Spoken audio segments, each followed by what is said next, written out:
So you're saying you'll charge a rich person more money for the same logo as you would a poor person? And I say absolutely 100% yes.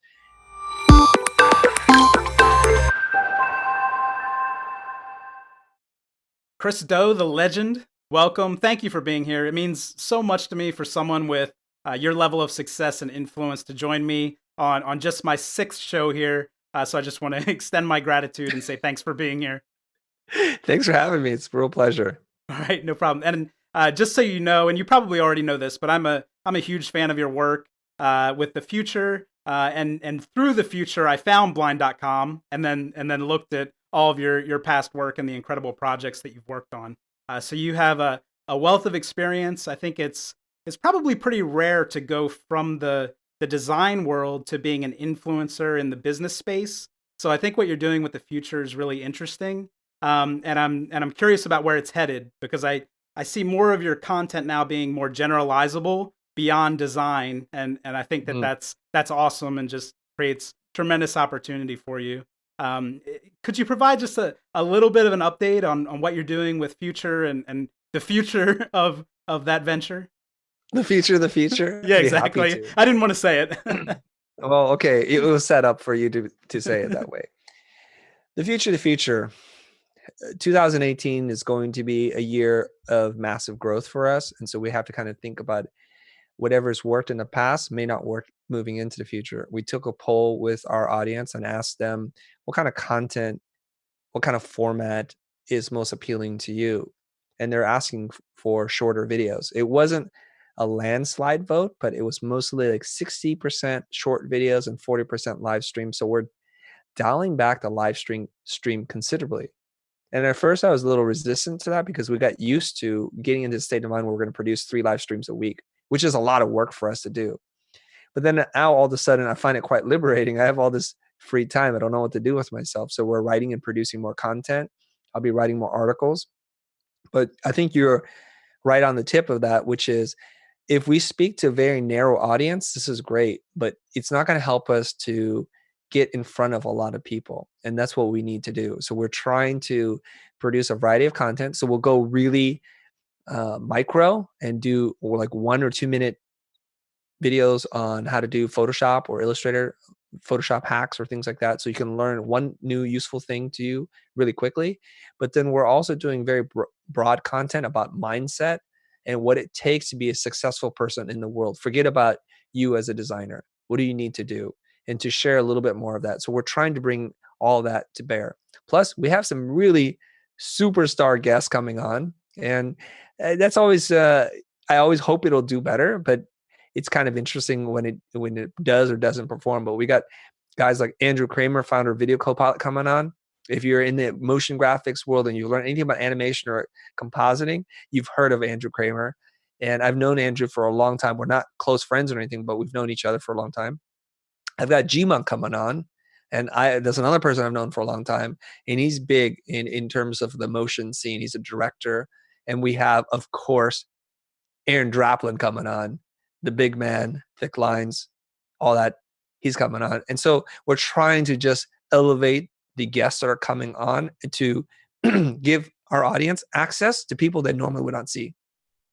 That's incredible. It's comforting for me to know that. So for me, you're a huge guest. So it's good for me to know that there are other people out there that are big guests for you, right? So it's comforting. We want to give our audience who they want. Right, exactly. Mm-hmm. And coming into this, when you agreed to talk to me, I really was excited, and then I was a little bit stressed out because I was racking my brain trying to figure out what do we talk about, because you have a lot of breadth where us as academics, you know, I'm kind of an inch wide and a mile deep on a few different topics, where you demonstrate a lot of expertise in branding and in pricing and negotiations. So a lot of topics that could really be beneficial to my students. And what I ultimately landed on, because I think that I undercover the topic and a lot of students don't think it's interesting or sexy, is pricing. One motivation for that is that you had a really popular video on your YouTube channel, which was pricing for designers. And I've watched that video a couple times, and it's a workshop, and I'll post a link to it in the show notes, but a workshop where you're kind of writing on a whiteboard and really kind of drilling the audience to give you feedback to figure out, what prices should we be charging for a logo. And I really like the way your mind works and the way you kind of walk through that process. So that was probably the main reason I want to dig into pricing.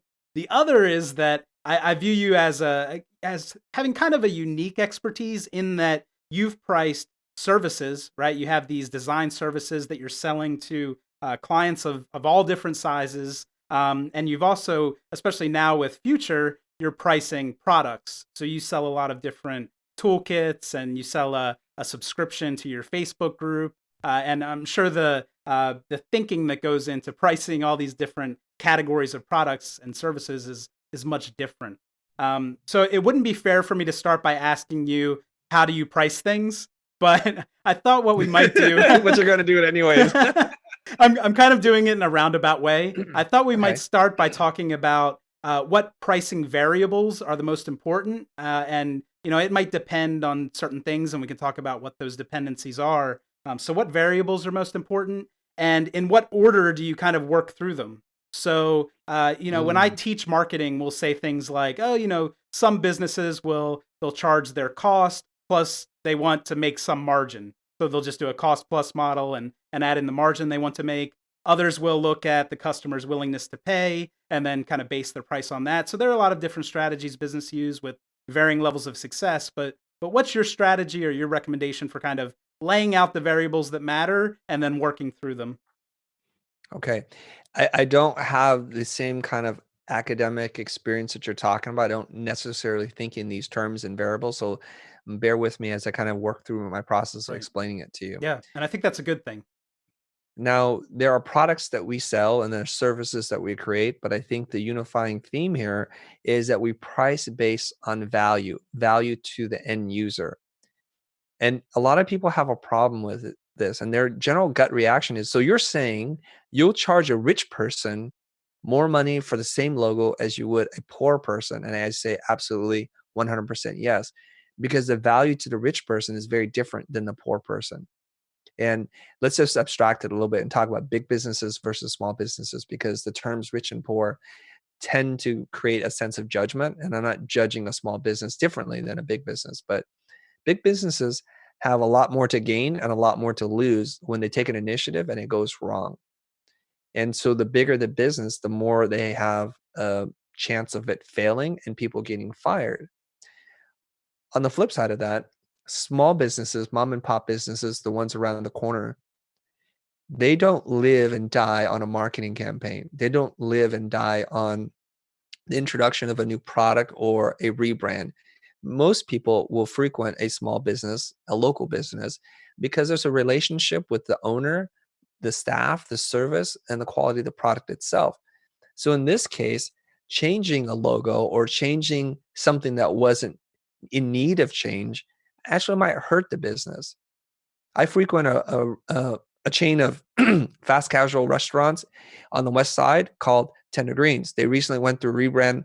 I think Paula Scheer did it with Pentagram, and there was a strong negative reaction from the community. Like, why did you do this? Why did you change all these things? And we don't like it. And they're still dealing with that right now.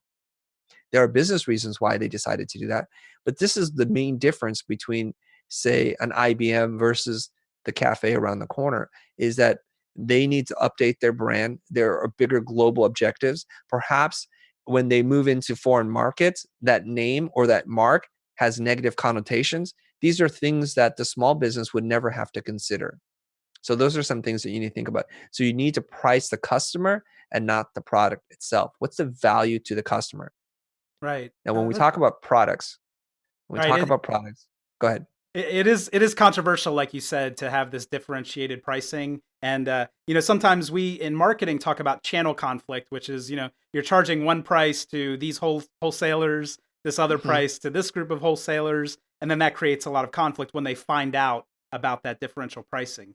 So, but I think what you're saying makes sense. So the value of that brand or that logo that you're creating is different for a big company, and the risk that they're bearing is much greater, right? In failure, where the small company, if they don't like it or it doesn't quite work out, they could probably retool it without making a huge sacrifice on their business. So I think it makes Right. sense. it It seems shouldn't be like it would be controversial, though. It should not be controversial, Scott, because right. if you think about it, when you drive to a gas station, depending on which block you're on, the price changes depending on which chain. Arco gasoline, much cheaper than Union 76 for whatever reason, Right. because of the brand, because of the positioning, how they compete. But you know that you already are part of the system where the price isn't fixed. One person walks into a dealership, buys the same car for more money or less money than the person who just left. Why is that? And there are a lot of different reasons, maybe because their ability to negotiate, Hmm. etc. But there are fluctuating prices even in a commodity market. If you think about it, when you talk about differential pricing, and when they sell to one retailer a different price than the other, they might get upset. You're right. But if one customer, one retailer buys 100 times as many product, they're going to get preferential pricing because they're buying in such large volume. It's Right. very different. That's also the reason why I think in different business models, like when you go to Costco, you can buy products at wholesale because there is no retailer. The supplier, wholesaler, they're all the same. And so that's why, and we participate in this all the time. And And I I've talked about this before in pricing, right? If yes. you buy a can of soda at Costco, it's going to be 20 cents when you buy it in a 24 pack. But then you got to bring that thing home, you got to unpack it, and then you put it in the fridge. And then when you go somewhere, you have to bring it with you. You might put it in a cooler. That's why when you go, when you're at the beach, when it's hot, there's a vending machine. That same can of soda is $1.50 or $2. Same can of soda, Yep. because you need it more, you want it more, and you're paying for the convenience of them unpacking it and chilling it and giving it to you so you don't have to deal with the hassle. Right. I agree with you. And I think that maybe the reason I said it's controversial, or the reason that it may actually be controversial, is that when people think about cost, so this is from the customer's perspective, they're interested in your effort. And when they see that you put the same effort in for the mom and pop shop as you do for the big business, then they'll think that they're getting treated unfairly just because they have more money. So Yeah, I think there's an issue with ethics or perceived ethics in that yes. the same amount of effort went into something and then you're changing the price and it seems very dishonest. And I think your assessment of it being controversial is correct. I don't think it's just yours alone because I hear it all the time. People are like, you're a criminal, you're a crook, you're dishonest, you're unethical, and they can say whatever they want. This is not my idea, by the way, to say price to customer. This is from somebody else.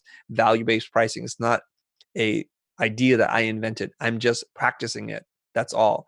And if you don't know anything about business, when you hear about this in the first time, it does seem like it's a different language from a different planet. It does seem very antithetical to the things that you might believe.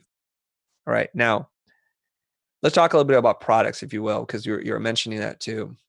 The products that we create and how we price our products is dependent on more factors than I would with service. And here's why. In the service space, you're basically hiring us and our unique way of thinking and our point of view into the world. The making part is not unique. Everybody can make something. So you're paying for that, for which then I think there is few, if any, competition for. Therefore, I can charge the price that I want and not have to be so concerned that market forces dictate that I price it at a certain price point.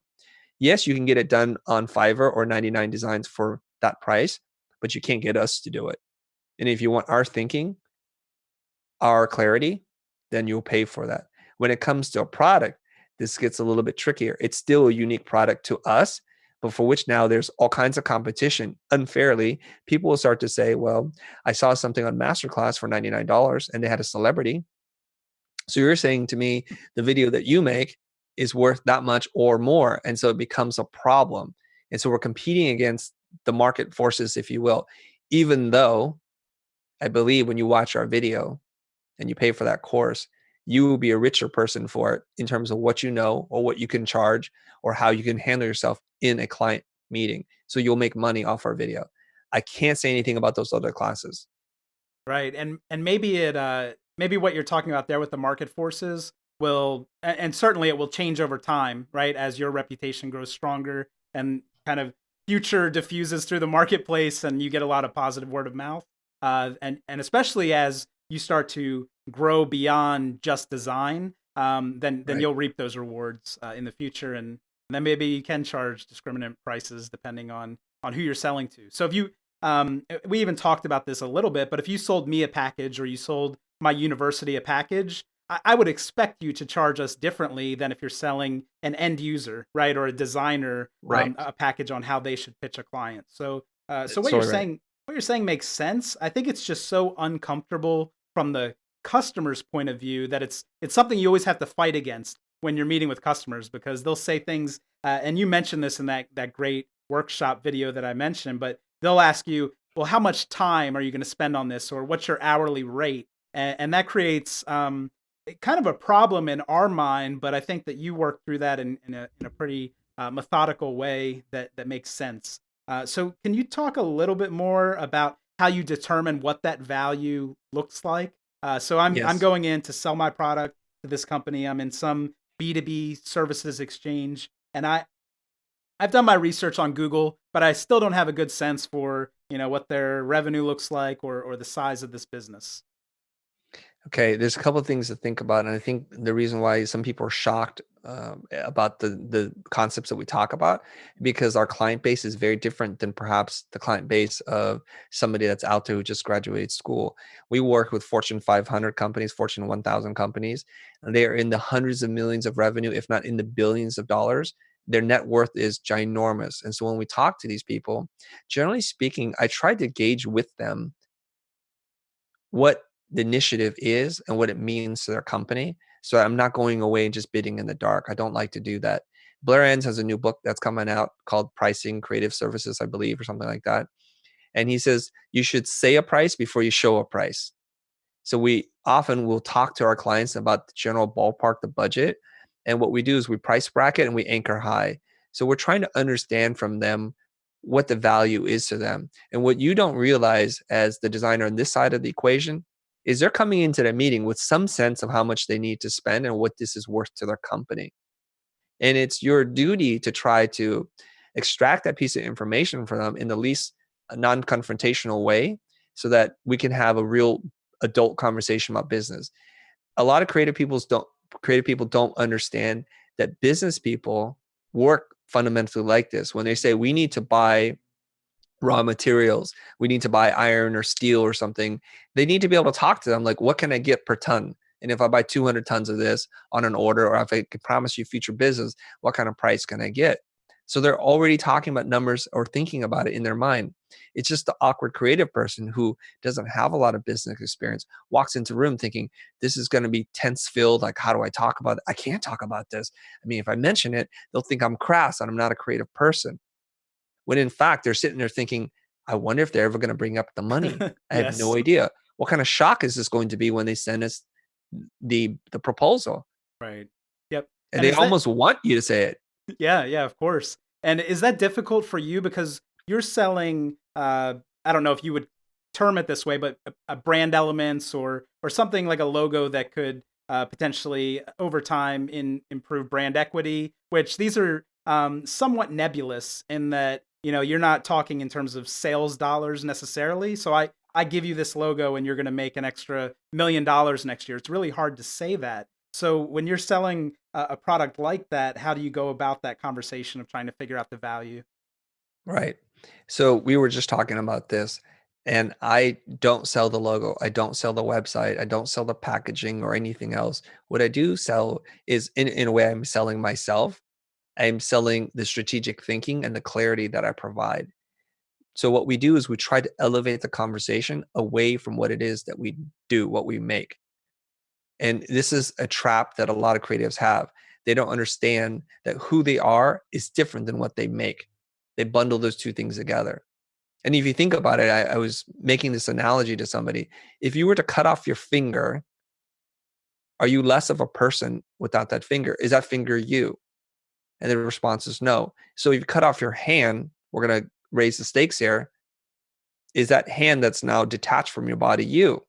And the answer is again, no, I'm still me. So I guess most people would describe themselves as their brain, their heart, or their spirit or soul is what makes them, right?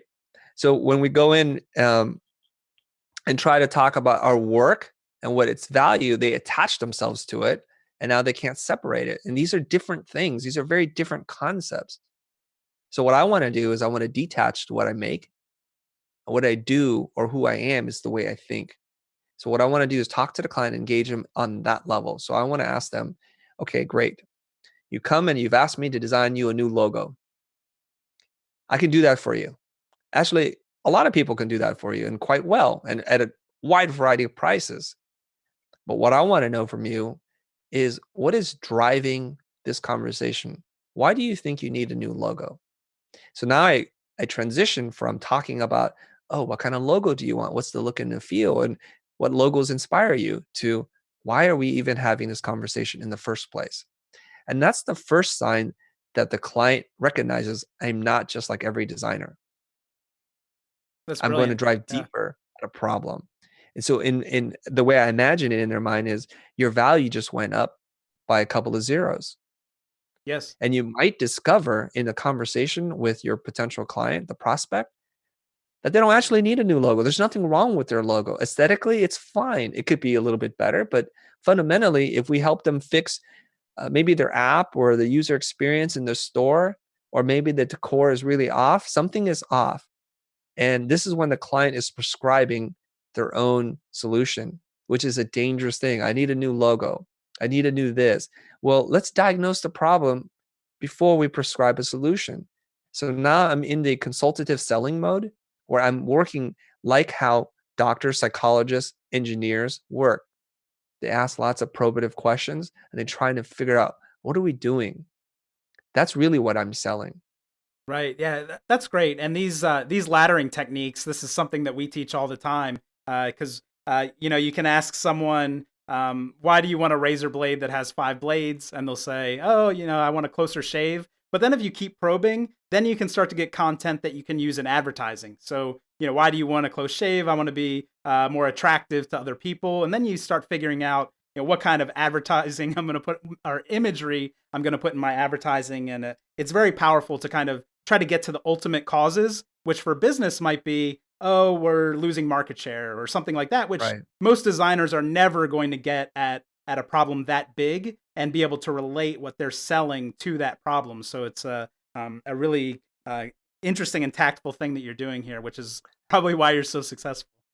Now, you bring up a great point. I want to talk about this a little bit. This is the difference between selling features versus benefits.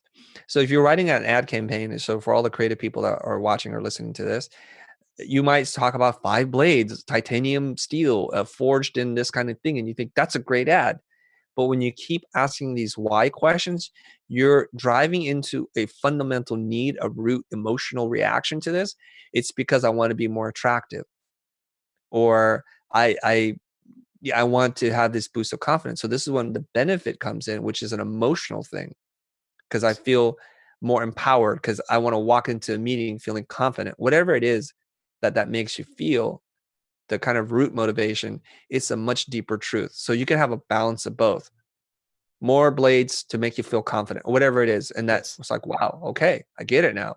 Feel 5 times more confident with these blades. Yes. And that balance has shifted over time. So if you look at modern advertising, almost every advertisement now is making an emotional appeal at the, you know, at the top level, and then at a secondary level they're talking about features. And Right. usually it's only effective to talk about features if that target consumer already knows a lot about the benefit. And they're like, Mhm. "Oh, okay, now there's this new feature to the iPhone, so maybe you can talk about that." But yeah, it really is about getting at those fundamental universal needs that are present for your target market, which is an awesome lesson that spans beyond just pricing. Right, this is for everything. Right. But if you're trying to drive that price higher, getting at those fundamental needs is going to help you considerably.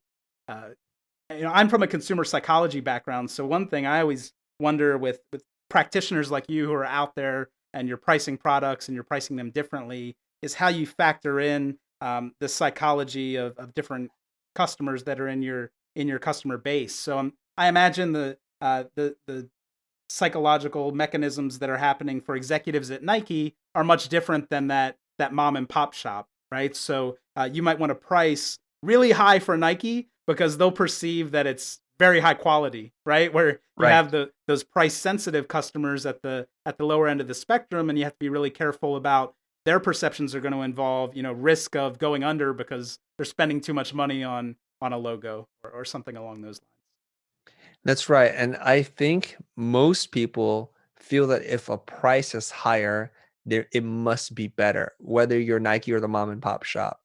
I remember an episode on Penn and Teller where they talk about water, how drinking water in the United States, for the most part, unless you live in some contaminated areas, is actually just as good, if not better, than fancy bottled water. And so what they did was they brought people to a fancy restaurant and they served water from the hose or the faucet in the back. And they talk about it. So they have like the equivalent of a sommelier. I don't know how to say that, but the wine Yes, that's expert, right. but just a water expert. And they just talk about it. And the guy drinks the water and he says to his date, like, I told you this place was good. Check it out. And they're just like laughing in the back. It's because it's perceived. It's all packaging and perception. Yes. Sean Archer talks about this. Your perception, your lens that you look into the world actually has more to do with how you feel about it than the reality itself. Yes, yeah. The water story is funny for me because I was buying when I was in my PhD program, I was buying smart water all the time, and my wife would make fun of me. So she set up a blind taste test for me where she bought like 6 different brands of water and then asked me to rank them. And I ended up ranking the Whole Foods store brand at the top, which is much less expensive than Fiji or Smart Water, which I would Right. I would tend to Very buy. expensive. Yeah, and Mhm. I joke about that with my students too because I'm a marketer and I teach marketing, but I fall for the same tricks that everybody else does, which is one of the fun things about marketing. But you can't not help but to fall for the tricks because it's part of our human nature and how we've developed as a society and as a culture. Right. You buy things that you believe in. So when you buy smart water, because it has electrolytes, it helps you kind of be more balanced. There are some benefits to that. And so you buy into that whole thing because it says something about you. Whereas if you buy cheapo Crystal Geyser or whatever it is, it's like, oh, I'm a commodity buyer. I don't care what I put in my body. So it says something about you. So Sure. from the headphones that you're wearing to the car that you drive, you're consciously or unconsciously making a statement about who you are and what your beliefs and values are. That is why you will often go out of your way to the coffee shop that is like 3 blocks farther away than the one that's right next to you, because for whatever reason, that says something about you. Like it could be a mom and pop, so you drive past 3 chains. It could be the exact opposite where you drive past 3 mom and pop coffee shops because you want that consistency of the chain. Yep. And so there's an association, attachment to a brand. And that's just part of human psychology. Yes, and it's and even though objectively it might be silly for me to buy smart water, if you could argue if it makes me feel better or if I perceive that it tastes better, then it is worth the the additional money. Then it is better. Yeah, yeah, exactly. It's the So placebo effect right there. You're like, I right, feel smarter. I feel more balanced. And you right. start to send these positive vibes through your body. And then you get better. There's a And great story on, I think it was Radiolab, how they were faith healers, and there was an investigator who went in to infiltrate faith healers. And what happened was they long story short, they realized if they just make people believe that they're going to get better, that 50% of the time it's successful. So the exact same success rate as traditional Western medicine. So faith healers are just as effective. It's really bizarre. And so they're saying like for little things or for everything, it's like for even for cancer, it's bizarre. So your body has an incredible ability to heal itself. And there's yes, some science behind this too, right? right. So if you believe that smart water makes you smarter, more balanced, and you release the chemical compounds in your brain, it actually does make you feel smarter and you are smarter. Right. Yeah, I'm glad you brought up that story because it's interesting thinking and there are some holistic healers and people like that who will tell you to kind of meditate and imagine your body attacking the disease and things like that and you're right. Objectively it seems kind of silly to some of us, but it's effective because it's psychological and also the way that our brain functions can actually result in some healing, which is absolutely There fascinating. is some science behind this Right. before people are like, these guys are off their rocker right now, right? So let me Sure. explain the science. They're saying that the chemical compounds in your body exist. And like when you take an aspirin or a Tylenol, it recognizes that the compound, it's just you happen to be deficient of it, or there's a concentration of that chemical. It only works because your body knows what it is. So if you have a headache, you pop in an aspirin or something, and then it releases that, so then it can chill out your head so you don't have a headache anymore. But your body actually naturally produces this. So if a faith healer comes in and you believe in it enough, they're like, you know what? You won't have this headache anymore. Your body starts to release the same compound. There's lots of stuff, obviously, that we have yet to discover about how our bodies work, but there's some science behind this. That's cool. I knew when you agreed to come on the show, you would take everything in an interesting direction. So I appreciate you're so well read, and you're kind of you're really tuned into everything that's happening, which is amazing because I imagine you're also tremendously busy. So I appreciate you bringing that insight to the conversation. Hopefully, we The haven't lost the entire audience at this point. No, I don't think so. I think it's interesting. I think it's fun. The and I want to be sensitive of your time. But I wanted to ask you one more thing because Sure. you're managing multiple businesses and all kinds of different product types. So I could see a scenario where you set a price and then that's kind of the price forever. Your Facebook group is one example. I think the entry fee is $75 for a Right. membership. So I'm wondering a little bit how you set that price, but what's more interesting to me is how you manage that price, because of course you've set expectations of the existing members, but if you find that like you have 5,000 members, then the group will become unbearable. So Right. do you kind of use pricing as a control, or you realize that, hey, the value's a little bit higher than we thought it was, but how are we going to do all this without ticking off all of our existing customers? Right. I think you'll like this story. I think, and I believe in this, that if you want to reduce friction, transitions are very important. I teach transitions in storyboarding, going from moment to moment, so there's flow. I talk about transitions as you're doing a presentation to a group of people, how sometimes it's abrupt when you shift gears. So you need kind of a segue piece, a story, or a slide to kind of help to gently ease us from one arc to the next. Our pro group used to be free. It used to be open to the public. So the first decision I made was I want to make it a private group. It can still be free.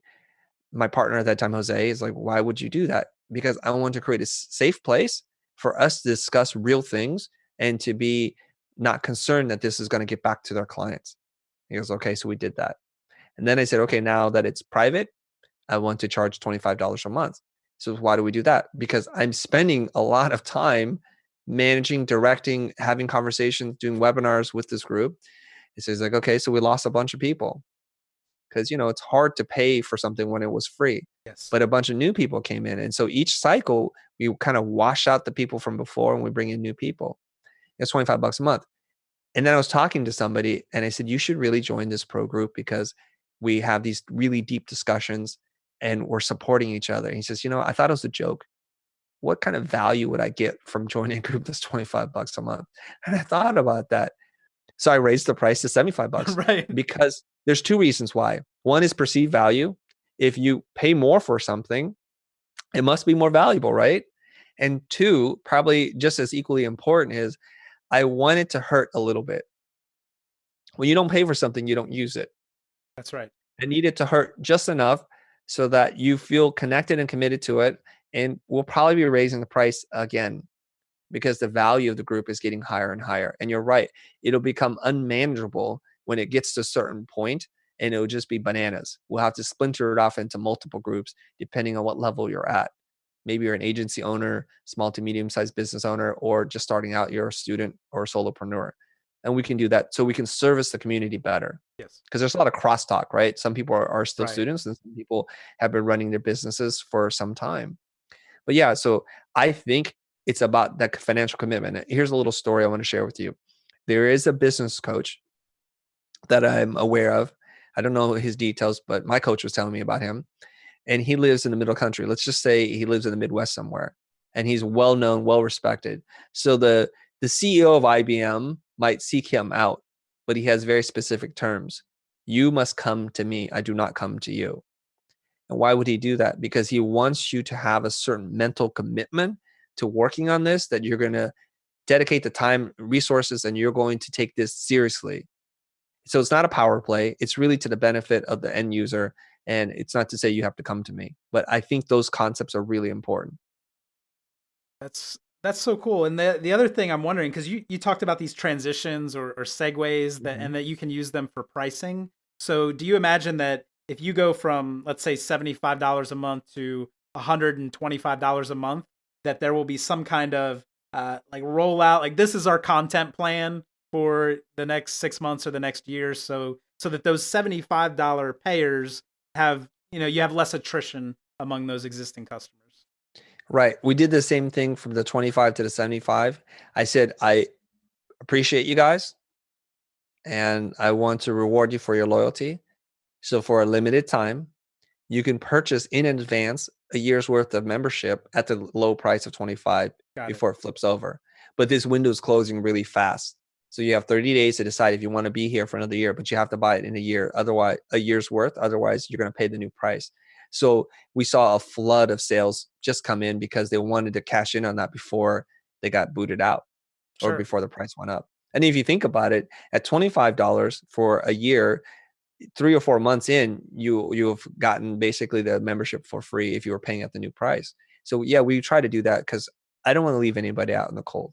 Yeah, and it's good for you and them, but also there's that awesome kind of psychological boost of them thinking they're getting something that's a lot more valuable than what they're paying, which always feels good for us as customers, as you know. Right. So I feel like I've already eaten up too much of your time. I want to talk to you all day. I'll be honest, because I think you're an awesome person. You're a great storyteller, and I think that your mind works in a way where you can make connections naturally and very comfortably, where it's difficult for most people, for me and for most people that I talk to. So I appreciate your time. Thank I'll you. probably pester you down the road to talk about something different, but I promise that I'll Sure. give you some breathing room. And if this show hasn't grown up a little bit by then I won't even ask you. Okay, so I'm gonna put in the work to make my audience a little bit bigger. But I just Uh-huh. want to reiterate that I'm very thankful for your time and your guidance, and I've hired you for a few hours as a consultant too, so I consider you kind of a mentor of sorts for me. So just thank you for everything, and we'll chat again soon. Thank you very much. All right, thanks, Chris.